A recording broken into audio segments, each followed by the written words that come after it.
ಸಂಖ್ಯೆ ಕಡಿಮೆ ಮಾಡೋದಕ್ಕೆ ಟ್ರವಾಂಕೂರ್ ದೇವಸ್ವ ಮಂಡಳಿ ಕೂಡ ಪ್ರಯತ್ನವನ್ನ ಪಡ್ತಾ ಇದೆ. ಅಯ್ಯಪ್ಪ ಮಾಲಾಧಾರಿಗಳು ಪಂಪಾ ಬಳಿ ಹೆಚ್ಚಿನ ಸಂಖ್ಯೆಯಲ್ಲಿ ಸೇರಬಾರದು, ಭಕ್ತರನ್ನ ನೀಲಕ್ಕಲ್ನಲ್ಲೇ ತಡಿಬೇಕು, ಅಲ್ಲೇ ಭಕ್ತರು ತಮ್ಮ ತಮ್ಮ ವೆಹಿಕಲ್ ಅನ್ನ ಪಾರ್ಕ್ ಮಾಡಿ ಅಲ್ಲಿಯೇ ಇರಬೇಕು. ಅಲ್ಲಿ ಸಂಖ್ಯೆ ಹೆಚ್ಚಾದ್ರೆ ಯಾವುದೇ ರೀತಿಯ ಸಮಸ್ಯೆ ಆಗಲ್ಲ, ಸ್ಥಳಾವಕಾಶ ಇದೆ, ಭಕ್ತರು ಉಳ್ಕೊಳ್ಳೋದಕ್ಕೂ ಕೂಡ ಅಲ್ಲಿ ಸಮಸ್ಯೆಗಳಿಲ್ಲ. ಹಾಗಾಗಿ ನೀಲಕ್ಕಲ್ನಲ್ಲೇ ಭಕ್ತರನ್ನ ಉಳಿಸೋದಿಕ್ಕೆ ಪ್ರಯತ್ನ ಪಡಬೇಕು. ನೀಲಕ್ಕಲ್ನಲ್ಲಿ ಭಕ್ತರಿದ್ರೆ ಯಾವುದೇ ರೀತಿಯ ಸಮಸ್ಯೆ ಇಲ್ಲ ಅಂತ ಟಿಡಿಬಿ ಅಧ್ಯಕ್ಷ ಜಯಕುಮಾರ್ ಅವರು ಹೇಳಿದ್ದಾರೆ. ಯಾತ್ರೆಗೆ ಅಗತ್ಯ ಸಿದ್ಧತೆಯೇ ಆಗಿಲ್ಲ ಅಂತ ಟ್ರವಾಂಕೂರ್ ದೇವಸ್ವ ಮಂಡಳಿ ಅಧ್ಯಕ್ಷ ಹೇಳ್ತಾರೆ. ಅಗತ್ಯ ವ್ಯವಸ್ಥೆ ಮೊದಲೇ ಆಗಬೇಕಾಗಿತ್ತು. ಇದು ಟಿಡಿಬಿ ಅಧ್ಯಕ್ಷ ಜಯಕುಮಾರ್ ಅವರು ಹೇಳೋ ಮಾತು. ಮೊದಲೇ ಆಗಬೇಕಾಗಿತ್ತು. ದೇವಸ್ಥಾನ ಓಪನ್ ಆದ ದಿನದಿಂದಲೂ ಕೂಡ, ಫಸ್ಟ್ ಡೇ ಇಂದಲೂ ಕೂಡ ಭಕ್ತರು ಹೆಚ್ಚಿನ ಸಂಖ್ಯೆಯಲ್ಲಿ ಬರ್ತಾರೆ. ಸೊ ಹಾಗಾಗಿ ವ್ಯವಸ್ಥೆ ಆಗಬೇಕಾಗಿತ್ತು ಅಂತ ಹೇಳ್ತಾರೆ. അതിനുള്ള വേണ്ടത്ര മുന്നൊരുക്കങ്ങളുടെ ഒരു അഭാവമുണ്ട്. എന്ന് വെച്ചാൽ ചില കാര്യങ്ങൾ ഇപ്പോൾ ഈ കോൺട്രാക്ടർക്ക് മെസ്സ് കൊടുത്തത് 16-ാം തീയതിയാണെന്ന് പറഞ്ഞാൽ അയാളെന്ത് ചെയ്യും? ഇങ്ങനെയൊക്കെയുള്ള പ്രശ്നങ്ങളുണ്ട്. പിന്നെ എംപ്ലോയീസ് പലരും വന്നിട്ടില്ല, ഡ്യൂട്ടിക്ക് കൊടുത്ത എംപ്ലോയീസ് തന്നെ വന്നിട്ടില്ല. വരാത്തവരെയൊക്കെ വിശദീകരണം ചോദിച്ച് ബാക്കി ആളുകളെ പോസ്റ്റ് ചെയ്യാൻ പറഞ്ഞിരിക്കുകയാണ്. ഇതൊക്കെയാണ് ഇപ്പോഴത്തെ ഇവിടുത്തെ ഇത്രയും തിരക്ക് ഞാൻ എൻ്റെ ജീവിതത്തിൽ കണ്ടിട്ടില്ല.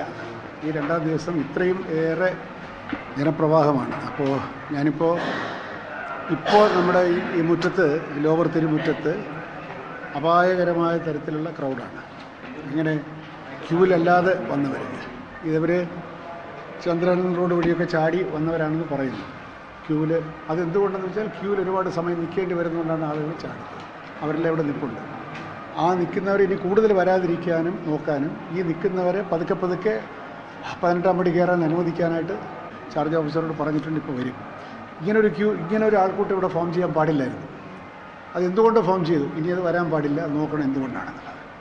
2, ഞാനിപ്പോൾ ശ്രീജിത്തിന്, അദ്ദേഹത്തിന് ഞാനൊരു കത്ത് തന്നെ കൊടുത്തിട്ടുണ്ട്. ഈ പമ്പയിൽ വന്നു കഴിഞ്ഞാൽ ആളുകൾക്ക് ഒരു നിശ്ചിത സമയത്തിനുള്ളിൽ, കുറച്ചു നേരമൊക്കെ ആളുകൾ വെയിറ്റ് ചെയ്യും. 3, 4, 5.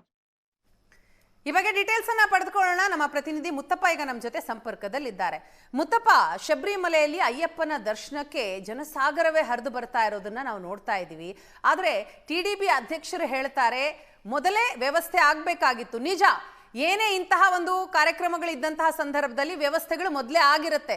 ಆದರೆ ವರ್ಷಕ್ಕೊಂದು ಬಾರಿಗೆ ಇರುಮುಡಿಯನ್ನು ಹೊತ್ತು ಬರುವಂತಹ ಅಯ್ಯಪ್ಪ ಭಕ್ತಾದಿಗಳು ಬರ್ತಾರೆ ಅನ್ನೋದು ಗೊತ್ತಿದ್ರೂ ಕೂಡ ವ್ಯವಸ್ಥೆಗಳು ಯಾಕಾಗಿಲ್ಲ? ಇಷ್ಟು ದೊಡ್ಡ ಸಂಖ್ಯೆಯಲ್ಲಿ ಜನ ಬಂದಿರೋದು, ಭಕ್ತರು ಬಂದಿರೋದು ಇದೇ ಮೊದಲೇ ಬಾರಿ ಅಂತ ಟಿಡಿಪಿ ಅಧ್ಯಕ್ಷರು ಹೇಳ್ತಾರೆ. ಆದರೆ ಪ್ರತಿ ವರ್ಷವೂ ಕೂಡ ನಾವು ಇಂಥದ್ದೊಂದು ಘಟನೆ ನೋಡ್ತೀವಲ್ವಾ?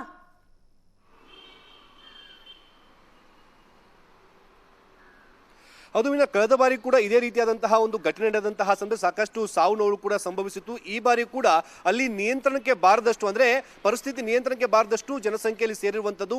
ಕಳೆದ 48 ಗಂಟೆಗಳಲ್ಲಿ ಒಟ್ಟು 2 ಲಕ್ಷ ಜನ ಭಕ್ತಾದಿಗಳು ದೇವರ ದರ್ಶನವನ್ನು ಪಡೆದುಕೊಂಡಿದ್ದಾರೆ. ಈಗಲೂ ಕೂಡ ಪಂಪಾದಿಂದ ಸನ್ನಿಧಿವರೆಗೂ ಕೂಡ ಲಕ್ಷಾಂತರ ಜನ ಭಕ್ತಾದಿಗಳು ದೇವಸ್ಥಾನಕ್ಕೆ ಹೋಗೋದಕ್ಕೆ ಕಂಪ್ಲೀಟ್ ಆಗಿ ಜಾಮ್ ಆಗುವಷ್ಟು ಜನಸಂಖ್ಯೆ ಸೇರಿದೆ.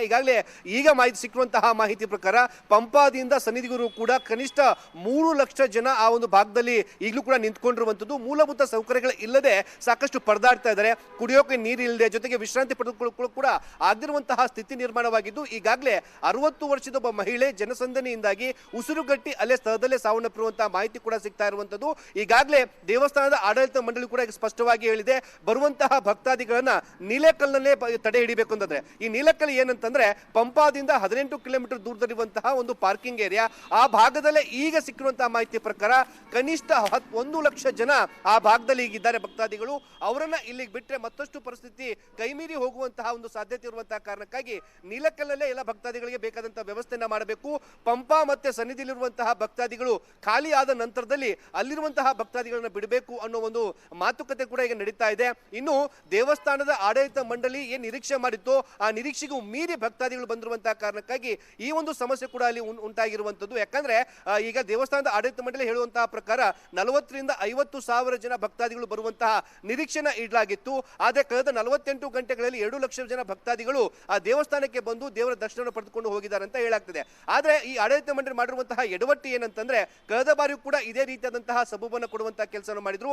ಹಿಂದೆನೂ ಕೂಡ ಈ ರೀತಿ ಕಾಲ್ತೂತ ನಡೆದಂತಹ ಸಂದರ್ಭದಲ್ಲಿ ಸಾಕಷ್ಟು ಪ್ರಾಣ ಹಾನಿಗಳು ಕೂಡ ಆಗಿತ್ತು. ಇದಾದ ನಂತರದಲ್ಲಿ ಕೇರಳ ಸರ್ಕಾರ ಕಳೆದ ತಿಂಗಳಷ್ಟೇ 1,300 ಕೋಟಿ ರೂಪಾಯಿ ಖರ್ಚು ಮಾಡಿ ಆ ದೇವಸ್ಥಾನವನ್ನು ಡೆವಲಪ್ಮೆಂಟ್ ಮಾಡುವಂತಹ ಒಂದು ಯೋಜನೆಗೆ ಚಾಲನೆ ಕೊಡುವಂತಹ ಕೆಲಸ ಮಾಡಿದ್ದಾರೆ.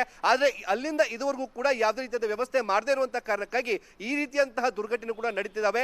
ಈಗಾಗಲೇ ಕರ್ನಾಟಕ ಮತ್ತೆ ತಮಿಳುನಾಡು, ಆಂಧ್ರ ಪ್ರದೇಶದ ಭಕ್ತಾದಿಗಳಿಗೆ ಒಂದು ಸಂದೇಶವನ್ನು ನೀಡಿರುವಂತದ್ದು, ಆನ್ಲೈನ್ ನಲ್ಲೇ ಬುಕ್ಕಿಂಗ್ ಮಾಡಿಕೊಂಡು ಬರಬೇಕಾಗಿರುವಂತಹ ಒಂದು ವಿನಂತಿಯನ್ನು ಕೂಡ ಈಗ ದೇವಸ್ಥಾನದ ಆಡಳಿತ ಮಂಡಳಿ ಮಾಡಿಕೊಂಡಿದೆ. ಆದರೆ ಈಗಾಗಲೇ ಸಿಕ್ಕಿರುವಂತಹ ಮಾಹಿತಿ ಪ್ರಕಾರ 2 ಲಕ್ಷ ಜನ ಪಂಪಾ ಮತ್ತೆ ಸನ್ನಿಧಿಯ ನಡುಭಾಗದಲ್ಲಿ ಕೂಡ ಈಗ ಸಿಲುಕಿಕೊಂಡಿರುವಂತದ್ದು. ಜನಸಂದಣಿ ಹೆಚ್ಚಾಗಿರುವಂತಹ ಕಾರಣಕ್ಕಾಗಿ ಅವರನ್ನು ನಿಯಂತ್ರಣ ಕೂಡ ಮಾಡೋಕೆ ಆಗದಿರುವಂತಹ ಪರಿಸ್ಥಿತಿ ನಿರ್ಮಾಣವಾಗಿದೆ. ಈಗಾಗಲೇ ಕೇರಳ ಸರ್ಕಾರ 3,500 ಜನ ಪೊಲೀಸರನ್ನ ಅಲ್ಲಿ ನಿಯೋಜನೆ ಮಾಡಿದ್ರೂ ಕೂಡ ಆ ಒಂದು ಭಕ್ತರ ದಂಡನ ನಿಯಂತ್ರಣ ಮಾಡೋಕೆ ಆಗದಿರುವಂತಹ ಸ್ಥಿತಿ ನಿರ್ಮಾಣವಾಗಿದೆ. ಪಂಪಾದಿಂದ ಸನ್ನಿಧಿಗೆ ಒಟ್ಟಿನಲ್ಲಿ ಇಲ್ಲಿ ಆಡಳಿತ ಮಂಡಳಿಯ ದಿವ್ಯ ನಿರ್ಲಕ್ಷ್ಯ ಎದ್ದು ಕಾಣುತ್ತೆ. ಕಳೆದ ಬಾರಿಯೂ ಇಂಥದ್ದೇ ಅವ್ಯವಸ್ಥೆ ಆಗಿತ್ತು. ಈಗ ದೇವಸ್ಥಾನ ಓಪನ್ ಆದ ಮೇಲೆ ವ್ಯವಸ್ಥೆಗಳ ಬಗ್ಗೆ ಯೋಚನೆ ಮಾಡ್ತಾರೆ. Thank you so much. ಮುಂದಿನ ಹಂತದಲ್ಲಿ ಮತ್ತಷ್ಟು ಮಾಹಿತಿಯನ್ನ ಪಡಿತೀನಿ.